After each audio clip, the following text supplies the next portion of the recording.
Oh there. We're going to be going over 321 again. I will say that I am actually fairly hyped to go over this because this is... First, we're going to do this with no POD, but Eliza being released was actually massive, in my opinion, for newer players who have not yet cleared 321, because she does the job extremely well. She is an Epic Lord, she is currently available as a fusion, and she can realistically cover the right side on her own. Granted, she needs some fairly disgusting gear to do so, but she can do it. And the right side is generally what is going to cause a problem to most people. Because up to now, it's essentially just been, besides my janky Twin Fiend try that I've done another thing, it's been what? It's been Hatset, it's been Alora. I tried for the longest time to make, where is he? The other wolf, this guy work. None of them really genuinely actually could pull it off, but she can.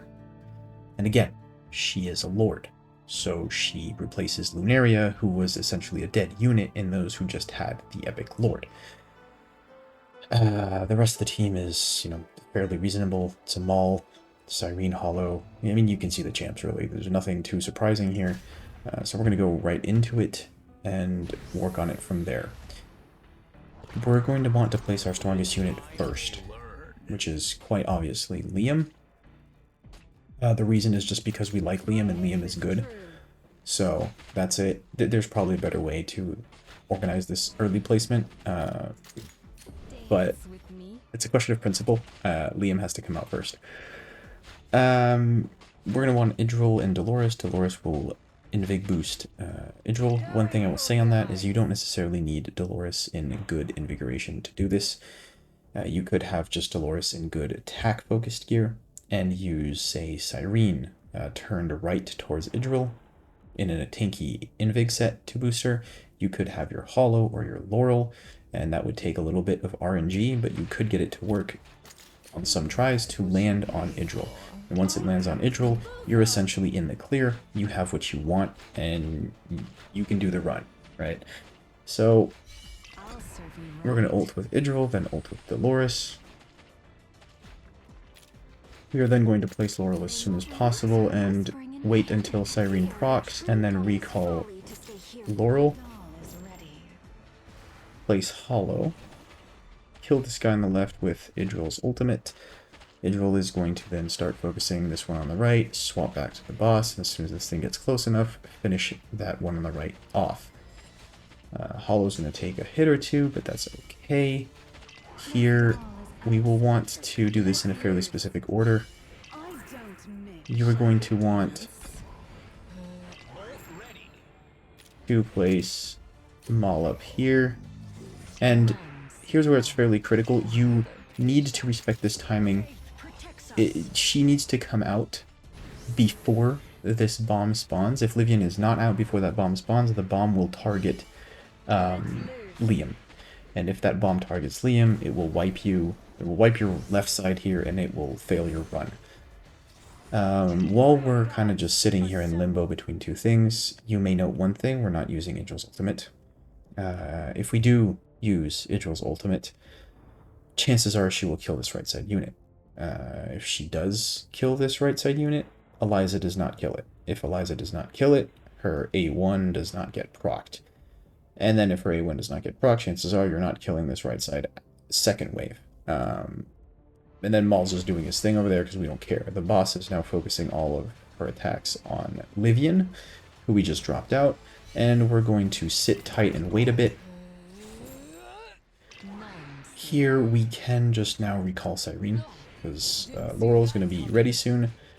This guy over here gets to... The timing is roughly about halfway through his bar. You can start placing Eliza. We're going to wait and hold off on the Laurel placement as well. Eliza over there on the right will be destroying this guy shortly. Once she does, she will switch over to dealing 3 hits in one, and we'll go to work quite quickly. At this point, we can, once she kills this first squid, we can just immediately ult with Idril and start clearing through stuff a little bit quicker. This will be helpful to just get that extra damage that we need on the boss. Eliza over here is doing her job. Alright, she's taking out these side mobs. This is great. That's what we want. She will do normally... She can kill this thing outright. If she does not kill it outright, that is okay. When it gets about here, Idril will get 1 or 2 arrows off on it. And if Idril can get 1 or 2 arrows off on it, she will generally, if you did enough damage, be able to finish it. Which, you know, is really all that we want here. You can just drop Cyrene again. When she does ult, she will buff around her a little bit, I believe. I'm slightly doubtful now, but yes, she does give a damage buff around her, or maybe it's just a crit buff. Point is, she does give a buff. What is this? It's only crit rate? Ah, never mind. You probably don't care then. Apologies for that. Here we have a Maul who's doing his thing, right? The boss is dead. We recall Laurel again. Idril starts clearing out the right side. And we have Eliza back up and ready. What this means is that, sadly, we kind of failed that right side, but that's okay. We can just drop Eliza and have her start dealing damage over there. Idril should be ready to go again by the time Eliza dies. So we should be, yeah, she's already ready to go and helping the right side. So the damage is there, right? The damage is there. Eliza's doing her thing. Idril is now ready to go yet again. So we just proc her again and finish off the right side. And that's it.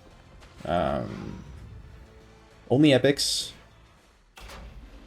One uncommon champ. And we're going to dive a little bit into the gearing that is required for this, because this will not be possible with just terrible gear. It is possible with some fairly mediocre gear mixed in, however. So let's go...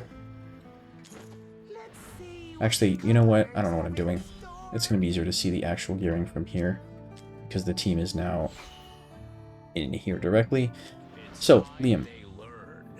Speed, regen, mana spring. That's it. That's Liam's build. You don't need the speed and the regen to be this high. I just have it that way because, there we go. Same for Hollow. You don't need a build this good. You just want to be able to survive a hit, maybe 2. So she does need enough HP to do so. It's for roughly, I think the boss hits for roughly 21,000. Depending on how much defense you have. So you want somewhere over that value to make sure that she does not get killed. Maul is in some wisdom, what's the name of this set? Calamity. This doesn't have an attack roll. The rolls on this are not phenomenal. I mean, there's some good ones. Sure, the crit rate is yellow, but that doesn't really matter because he's well above anyways. I would like to point out, Idril will need an Infernal Ward, but I would like to point out one thing here, is that it's not phenomenal. I tried intentionally to nerf some of these pieces to show that you do not need a full good Infernal Roar set. Right? Granted, this piece is okay-ish, pretty good, but right, this is a low attack roll. This is a low flat attack, a low crit, not a low crit damage, but a low attack speed roll. The chest piece has low crit damage, low attack, decently low crit. Not quite a purple roll on attack, and really just the book has good rolls. She has a Idril's Gaze, which is a legendary artifact.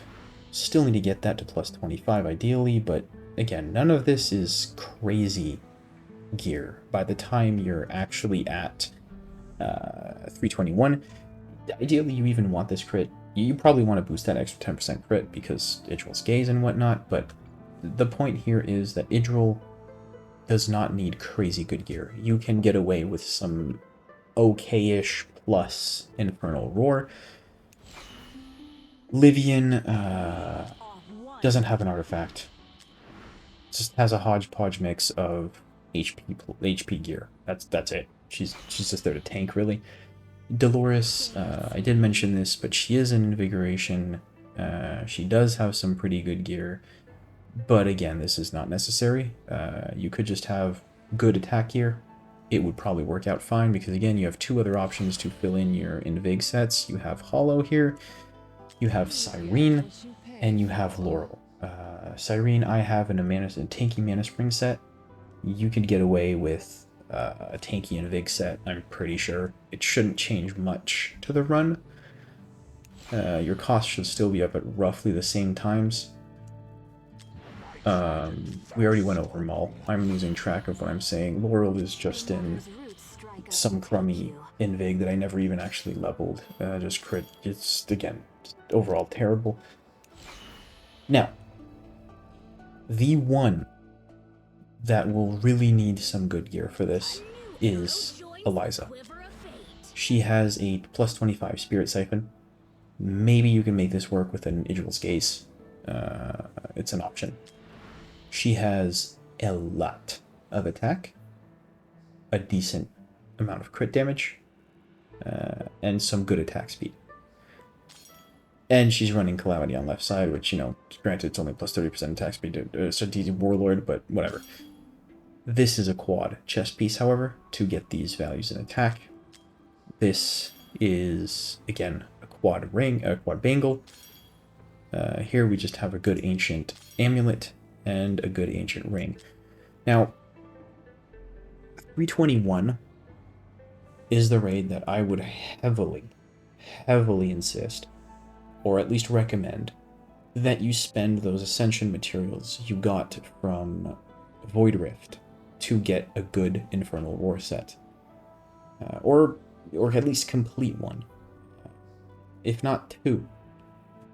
You could possibly also lean toward a Soulbound Arcana, but really that's up to you and what you want to go with.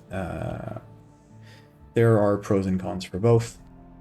But if you do have any, say, insight pieces or wisdom pieces that are good, and that could be ascended, completing 321 with them is the way to go, because 321 in the long run will mean you will get more of the Ancients for this run, more of the Essences, more of everything.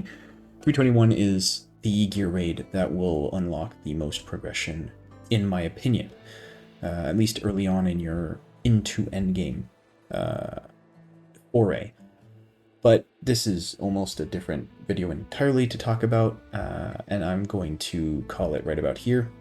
Again, 321 with minimal unit rarity, minimal unit, just everything really. Again, Liam 2 stars. The only real important thing here is Eliza's gear, and that A1 on her, as well as Idril does need for this to have her A5. I do not think that any of the other awakenings are genuinely required. Laurel doesn't get anything because we're not even ulting with her. Alright, Maul does need his cost reduction, actually. So that is the thing that exists. You could, so actually, to compensate for Maul not being awakened to 5, you could place Cyrene first. I placed Liam first because I like Liam. Sue me. But you can get away with a lower awakened Maul because really penetration helps a bit, but we weren't really close on damage. The crit rate helps a bit, but again, we weren't really close. The slow doesn't really help us at all, and the freeze doesn't really help us at all either. So you could, if you place Cyrene first, then Idril, then Dolores, then Liam, you don't need this awakening at all.